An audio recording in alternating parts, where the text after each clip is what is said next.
Hello, everyone. Today is June 10. We're live from France Square. Our guest today will be Tatev Soghoyan. Tatev Soghoyan. I apologize. And she was in the news today. But before that, let me just begin by a quick overview of what happened.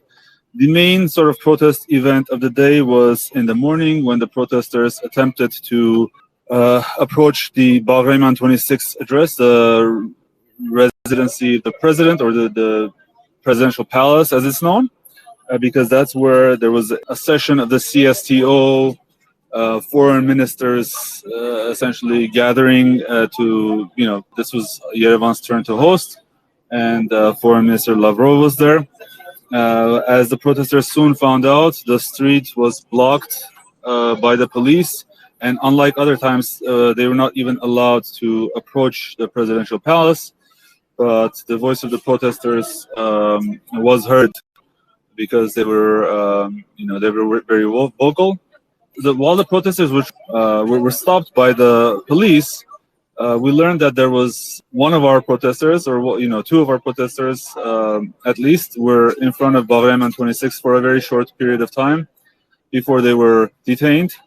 So let me begin by introducing our guest, Tatev Soghoyan. You were detained today along with your brother, I believe. Is that correct? Yes, that's correct. Okay, well, welcome to our discussion. Thank you very much for the invitation. Let me begin just by asking Tatev, what were you there today for, and what happened? Can you describe, what happened today? Basically, I appeared there all of a sudden. It was not an early organized protest. I just opened the news, so that there are this foreign ministers of the members of the CSTO were at the presidential palace, and I thought that it's a great opportunity to appear there with the protest, with the message to free Armenian prisoners of war. And for that purpose, I have both personal and non-personal motive, since my uncle is also one of them, who is evidently captured by the Azerbaijani forces. However, Azerbaijan still denies that it captures or has ever captured him. So it's a huge issue, and it feels that it is already not on the mainstream. These people are forgotten. And I wanted just to point out that there are a lot of people whose destiny is not definite. They are not the people, the 39 persons who just Azerbaijan said, okay, officially recognize that they are prisoners of war. But there are lots more people that are still detained, and we do not know what's their destiny. Are they killed? Are they tortured every day? Or what is it? So I just wrote there that free all prisoners, including civilians, prisoners of war, and those who are unofficial, because the most vulnerable ones are those who are the unofficials. Because those who are official prisoners of war, they got several guarantees, several rights. The ICRC workers periodically visit them. They are some kind of insured of their life and other safety. But those who are captured, like evidently captured, we collected lots of proofs regarding that they were captured, but still no official recognition. Mm-hmm. And I just basically thought that there wouldn't be any reasonable person who would be against of such message. No one. Like basically, whether it is in favor of this government or against it, whether it's a policeman or other men, just no reasonable man can be against this message. And that was not the proclaimed protest. And I just wrote with my brother. I said, okay, come on, let we go, and just stand with that paper. And I basically got there, opened my poster, and my brother even didn't manage to open his. It was less than 3 seconds, and a policeman approaches and just grabs me and pushes towards the police car. No explanation, no representing himself, not saying what illegally I was doing there. Just me, myself, and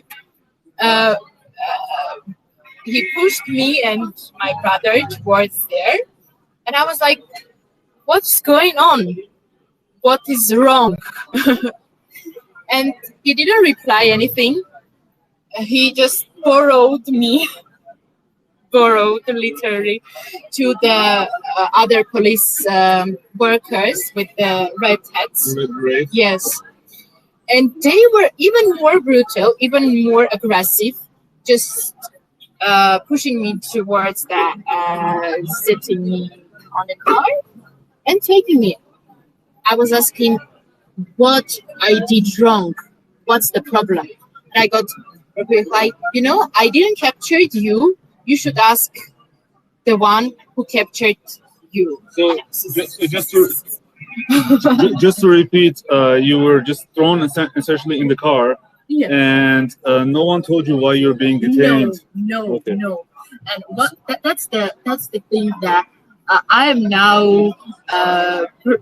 It's officially written there that I'm brought to police station because I didn't comply with the lawful order of policemen.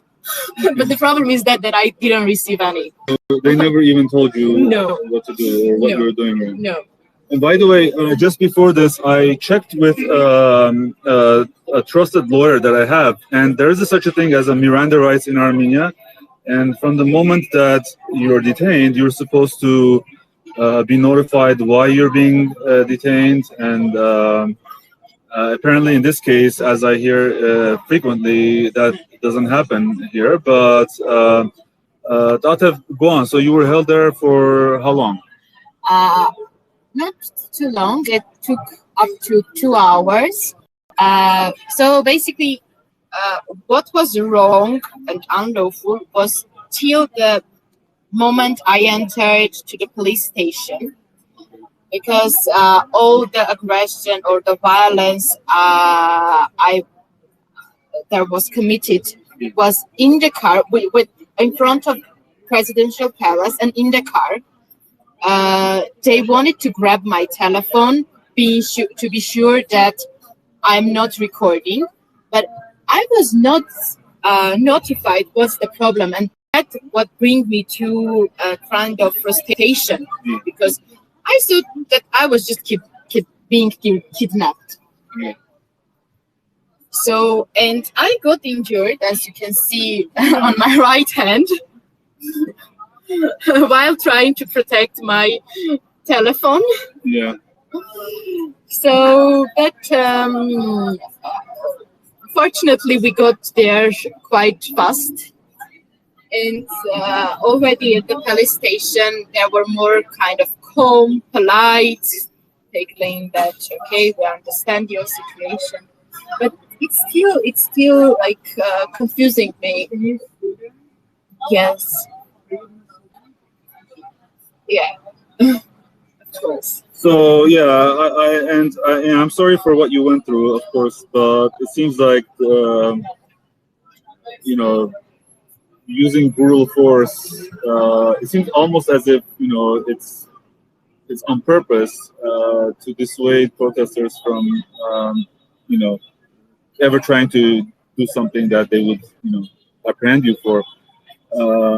So you arrived at the police station, and I understand how long shortly afterwards you were released. It took up to 2 hours. I was with my brother.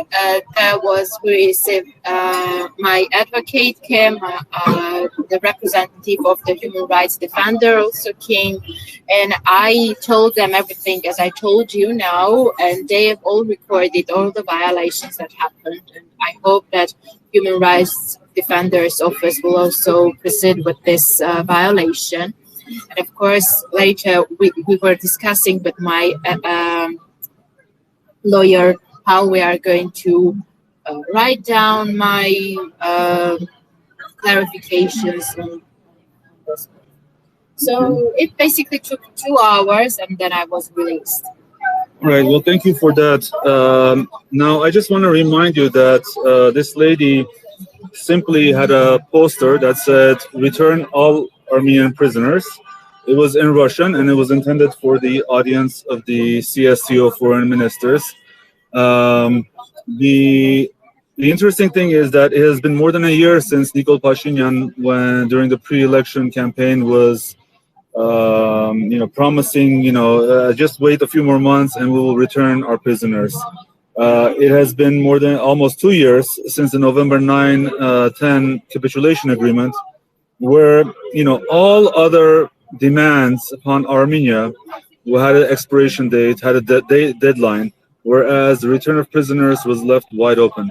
The only pro-Armenian point in that capitulation agreement was the return of Armenian prisoners, and the only Armenian, and that was sort of mismanaged and misnegotiated, unfortunately. Can you tell, so Tatev, can you tell me a little bit more about your uncle? What's his name, and when did you learn that he may be a POW?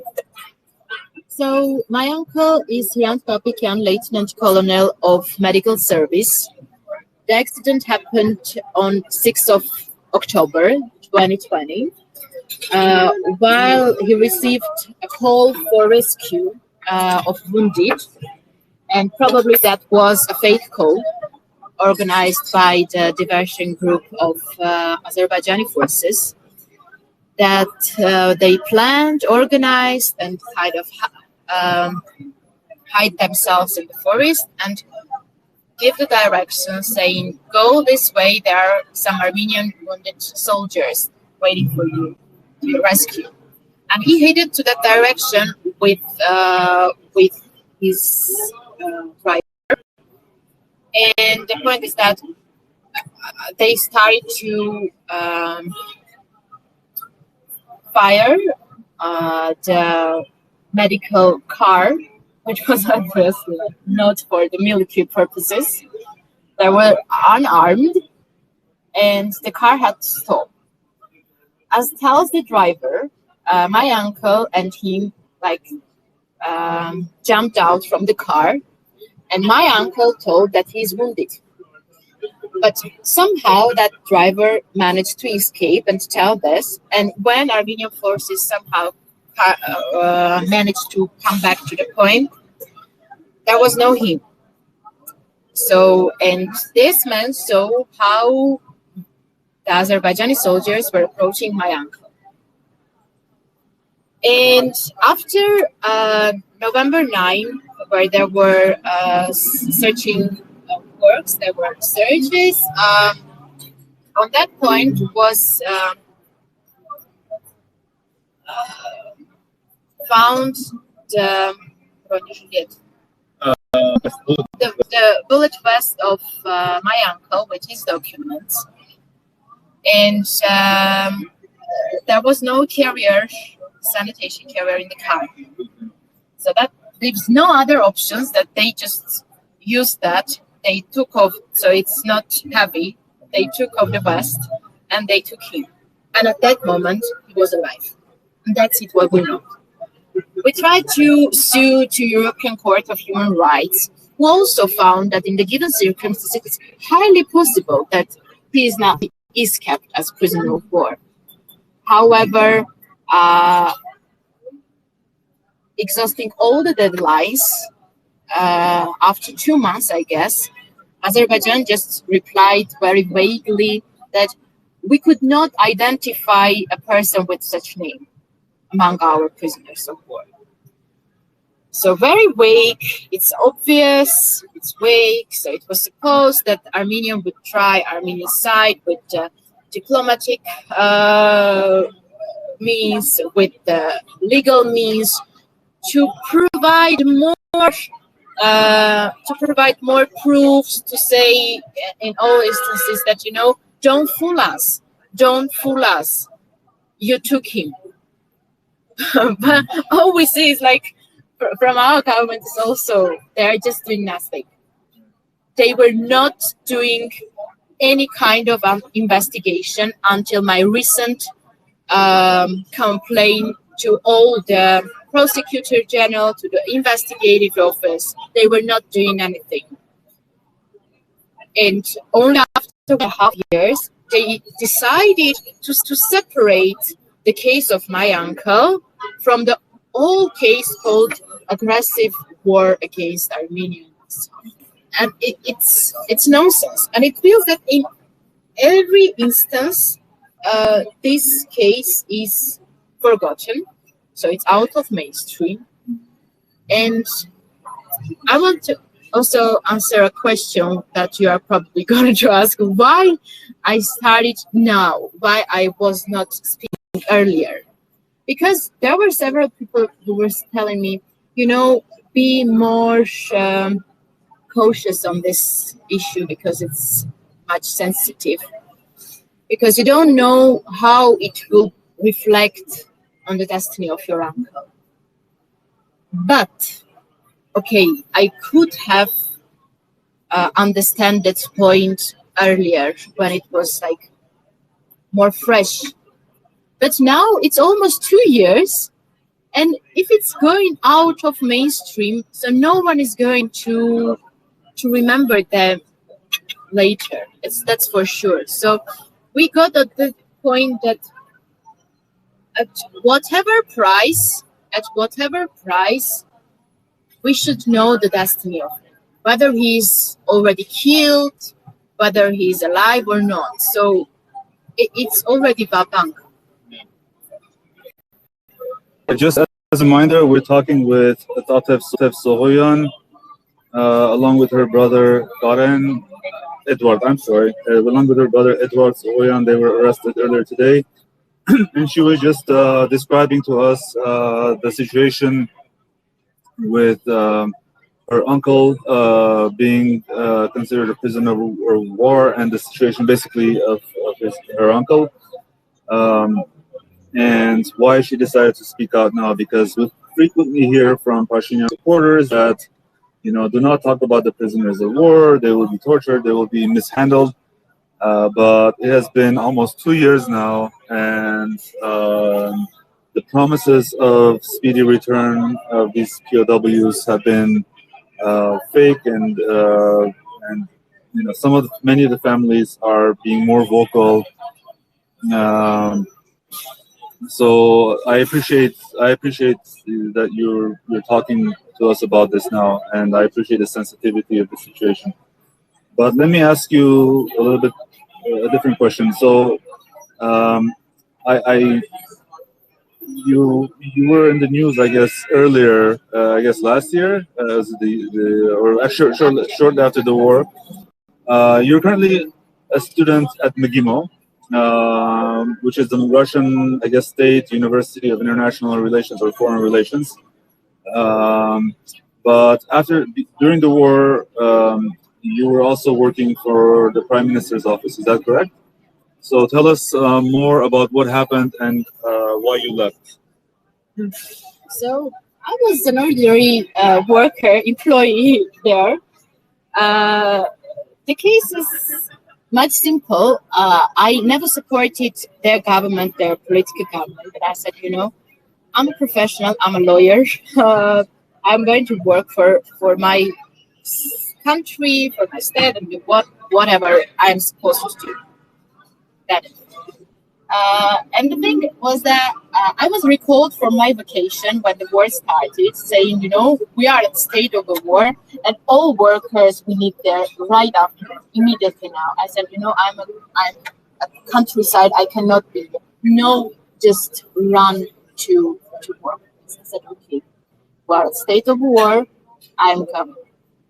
And the war lasted 44 days. And during all that period, the only assignment I had was to request from the Ministry of Regional Affairs the list of the gas stations, the toilet of which are in bad sanitation, so that the health and labor inspection body workers would go and fire them. Despite the fact that I was at the office for 12 hours a day, there was no other assignment. And I saw from the very inside the leisure of all that public sector, that they were not doing all the necessary things they were supposed to do to end this war in much favorable condition. So at every level, I saw misconduct. And I thought that I'm not in the right place. And maybe that was at that time that I was also very emotional, but I never regret doing so. But I found that ideologically, I don't have anything to do within this structure. I do not have that opportunity to be anyhow helpful to my country. So that's why I left, and I wrote about that on my. That was on 13th of November, just like 4 days after the capitulation act. And there was also, but I also get a wave of fakes and how it's called, the harassment, all the hate speech towards me. You still get that? Yeah, I saw a few comments like, I won't speak out now, but it's like how much you are paid for doing so, and Okay. Well, so if you have any questions from the audience, feel free to request to speak. And in the meantime, I guess I interrupted you when you were saying you wrote a post or something. You explained why you were leaving your position. Yes, I explained. I just write there everything that I told you. And I said, recognizing that I have nothing to do in this organization anymore. I'm leaving my post. That's it. All right. So I see a request from Tatev Soghoyan. I believe I approved it. Katya, go ahead. Hi, Hovik. Hi to your guest as well. Yeah. All I can say is bravo for standing up for your not only for your uncle but for all the prisoners of war. This is a question I had raised some time ago, and I still don't have any answer. How many of those captured in Azerbaijan are of Artsakh origin, and how many are of Hayastan? I know people don't want to separate, but what I see from Hayastan coming out, I started, separating the Hayastan Sea from the Artsakh Sea. Does anyone have any numbers?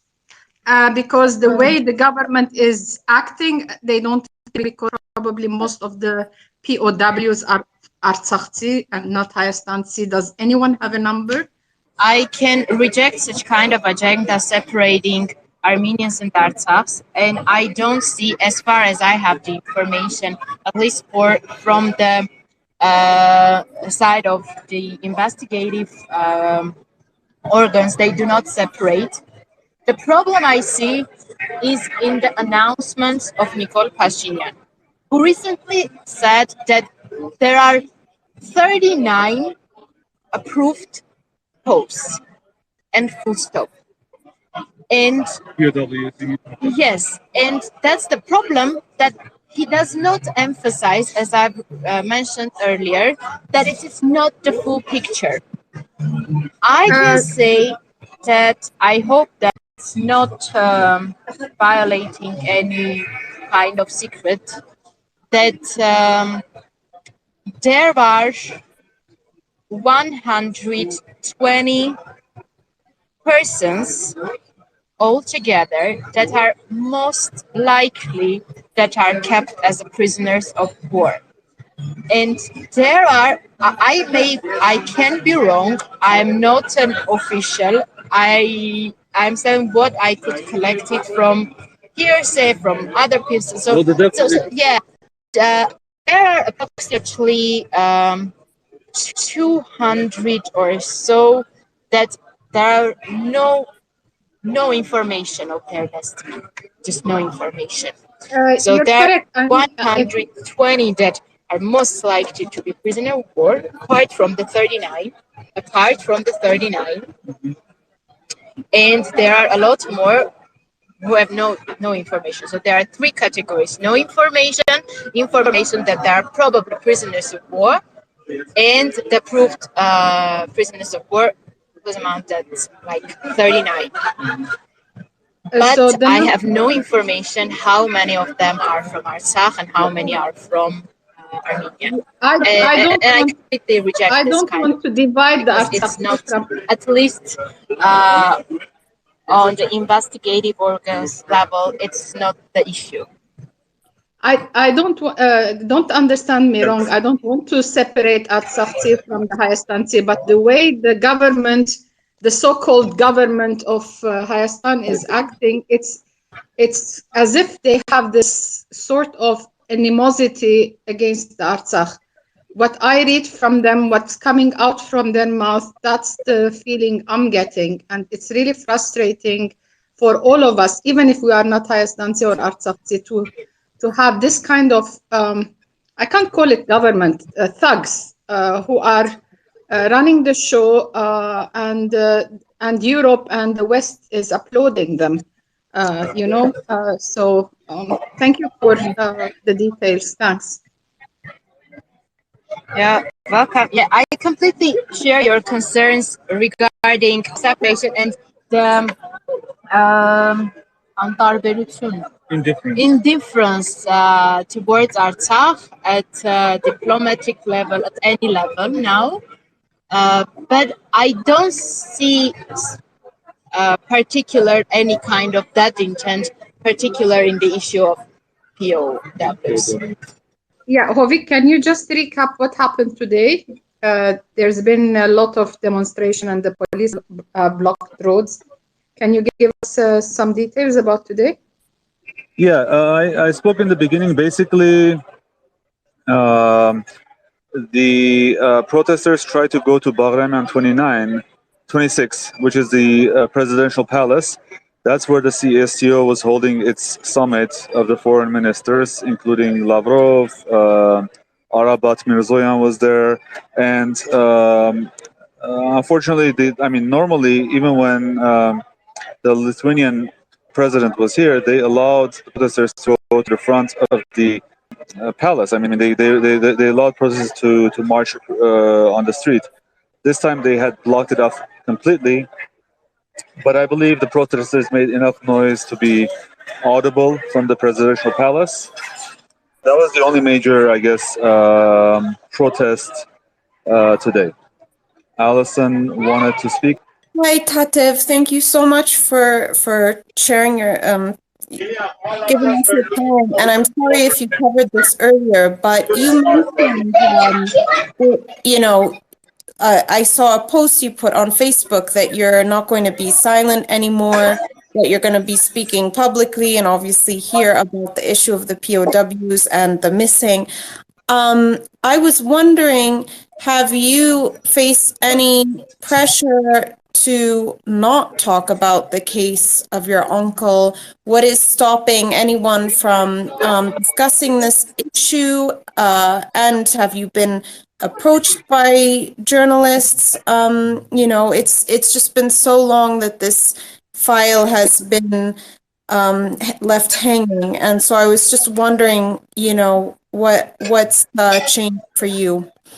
Okay, thank you for the question. The question was, did I receive any kind of pressure from the government or other people about talking on this issue? Exactly. Exactly. The pressure is not in the form of threatening. It's more like of saying, okay, you should reconsider your steps while talking, because we are not against, but it could harm your uncle. So Do that. I don't know, maybe there is a part of truth there, but I've decided not to believe in this truth anymore. And the thing is that the point is that there are much more people who are still believing in this, and who believe that, okay, they probably should support the government so that they could bring their sons home. It's very manipulative. So I, as a protester against this government, from the very beginning, I made myself clear that I'm protesting. And when you are doing so, they are approaching the government officials and others in other way than you. They may be like secret meetings from other relatives of missing persons, and they were saying, no, you see, these people are protesting, and that's probably going to, some kind of reflect on this process. And there was so many, like, I saw people, I knew him, I knew that he already, like, the government found guy, his name is Rustam. I respect his pain. He lost his son, and he couldn't find, he was considered to be missing for a short time after the war. But in this period, he could make a good relationship with the government officials, and they were telling let's support us and be against the protesters, and we will do our best to find your son. And shortly after that, his son was found dead, and he buried. But later on, he proceeded to speak publicly, saying, don't protest in the Yerevan streets, because it is hindering, it is disrupting the process of search in Artsakh. And I was speaking with the parents. I was in Artsakh last week, and I was speaking with some of the parents, and it is tragic, but there seems to be some truth to the fact that the government is trying to divide the families of the heroes, and they're trying, like, so some of them got offers to be assistants to the prime minister. Some of them received financial compensation, just sort of not in a very uniform manner. If someone went and said, well, I need a house or something, I hear like there were methods through which, like, basically the parents that sort of were more compliant with the Pashinian regime got more favors, and that's another way that how the families were divided. Alison, anything else? Thank you for that, Tatev. And the reason I asked is because it was a long time ago. My background is journalism, and I was asking a friend who's in touch with some of the families, like this would have been 6 months ago, if any of them would be open to interviews. And she said that they would be too afraid to talk, and that's why I asked. And I'm very glad you're speaking out, because I don't think that this silence through fear and intimidation is helpful. And we need to shed light on what's happening, because as we know, Pashinian has downplayed the figure and gone along with the Azerbaijani count, which is absolutely I mean, it's against Armenia. So thank you again. Yeah, basically, it's a. Yesayan, you have a question or comment? Not a question, but opinion about this official recognition of the figures. If the figure is about 100 plus, about 140, and the government is recognizing only 40 people or 39 people missing, that gives them deniability for the rest of them. They are just like using that as that card, using the Azerbaijani figure. I do not have any expectations, frankly, from this government in this issue. And the manipulation tactics that they use, you mentioned it, Hovik. I was going to say what you were going to say. I think already you mentioned that how they play with the families and of the brothers and sisters we lost, same as missing persons. I just find it like frankly idiotic that a protest action by a family who is seeking to find what happened to their relative could in any way hinder the effort to bring them back is nonsensical, frankly. In what way could that hinder their efforts, if there are any efforts? I think that if they manage to stay in power for 2 or 3 more years, they may bring every 3 months 2 or 3 persons back. Look what we are doing our best and everything. But I think it's a political tool in the current Armenian government's hand, frankly. They are like Armenian prisoners of Armenia, in a way, not Armenian prisoners of war in the hands of Azerbaijan at this point. Because they have all the means to bring them back, but they are not doing not their best, but they are not really doing anything to bring them back, in my opinion. Yeah. Because like in any other issue, they're like, frankly agreeing and working very efficiently with Azerbaijan, it looks like, right? So... Can I ask one more question while we have Tatev, Hovik? Oh, yeah. I wanted to ask if, if she's been approached by media, if she's turned things down, and if she's, I know that she's now willing to talk to the press, and I'm wondering if her action has inspired others, if she's in touch with the other, families of the POWs, and if she senses there's a new willingness to speak to the media. No, I broke the silence just today. Okay. And that was the case I was thinking over just from the next day that I should start to speak up, because I have the potential to bring the attention. I'm not a media personality, but I have lots of friends who could bring their attention. But every time they're saying, say whenever is the time, we are going to support you. And today, it came just all of a sudden. I thought that this is the very moment, There are people who are coming and just the whole sense.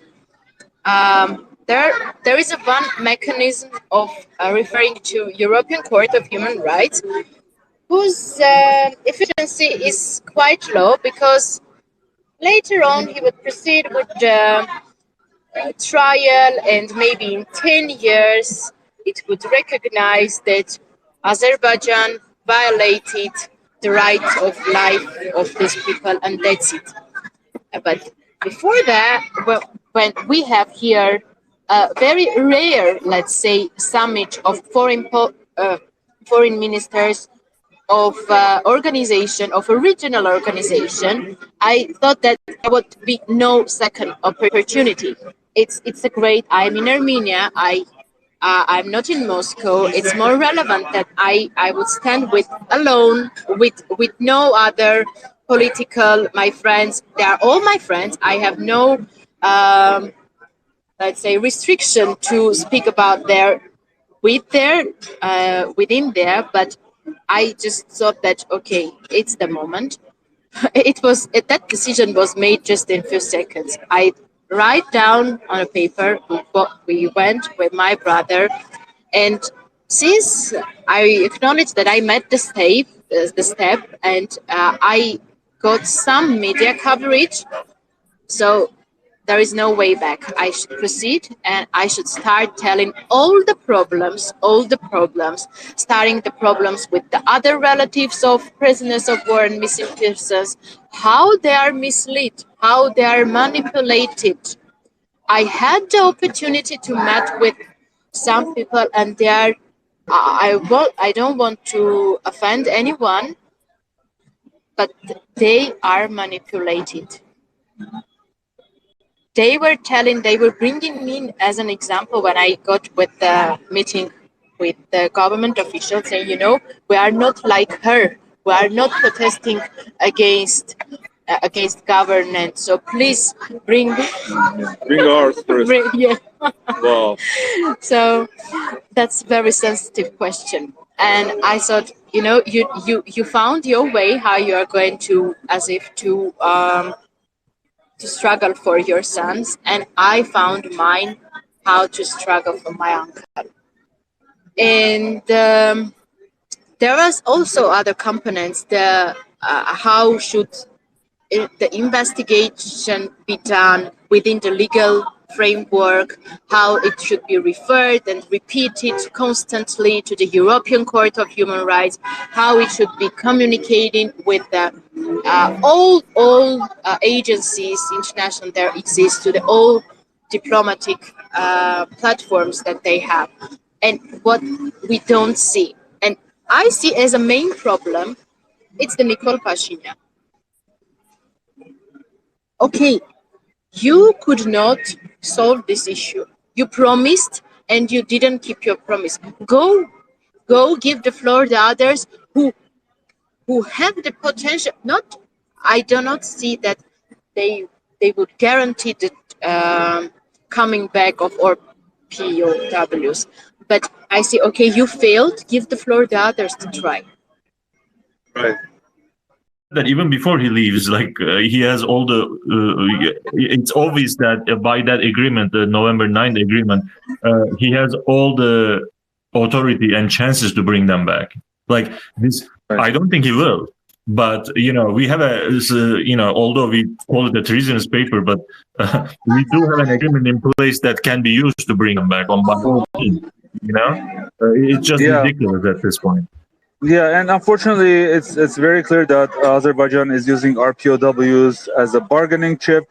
And the more we sort of, Pashinyan either allows that to happen, it's, it seems we are already down that path. The biggest vice was, on November 9th, that agreement should have specified the immediate return of POWs with an end date.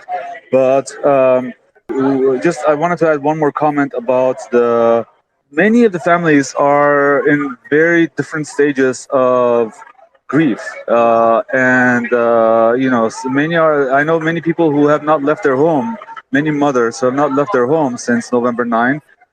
They cannot appear in public. People express this grief in different ways. Some are angry. Some would sell anything to hear about their soldiers. They're very vulnerable to manipulation, and unfortunately, this government, from what I hear, they are using, as I said, different tactics to not only, apparently not to work on bringing people back, but to manipulate public opinion and make sure that this wave of resentment against their sons and brothers' captivity in Baku is minimized. The other thing that I guess that's I think is important is to keep raising this issue if you're on social media. Unfortunately, I think it was Alan Simonian sometime last year that said, for us they are dead, or something very similar to that, where it seems like they don't even care. At least they're not showing by their actions that they care, and verbally they're saying that they don't care about the status of our prisoners, the fate of our prisoners. So consider this, and consider whether any of the family, whether it would be time to pressure them, or not pressure, but maybe it's time for them to speak up, because they cannot live under delusions of forever sort of waiting until Pashinyan negotiates and brings our boys back. We need to change the negotiator, I think. I want to ask you, if you liked today's discussion, please make sure to follow us on Twitter. Grung, is a handle, GRONG. and follow us on our subscribe to our YouTube channel, and most importantly on the podcast platforms such as Apple Podcasts, Google Podcasts, Spotify. Make sure to like our content and make sure to rate our content, because that allows us to get a bit better visibility. And just to close off, Tatev, I wanted to thank you again. Any last words? I would kindly ask everyone to speak up, to at least if you are not in Armenia, at least if you cannot take part in this protest that they are going in the French square, be active on social media. Don't forget about prisoners of war. Don't forget about not only those who are approved, that the few number of 39, but those whose destiny is uncertain and who are probably kept there.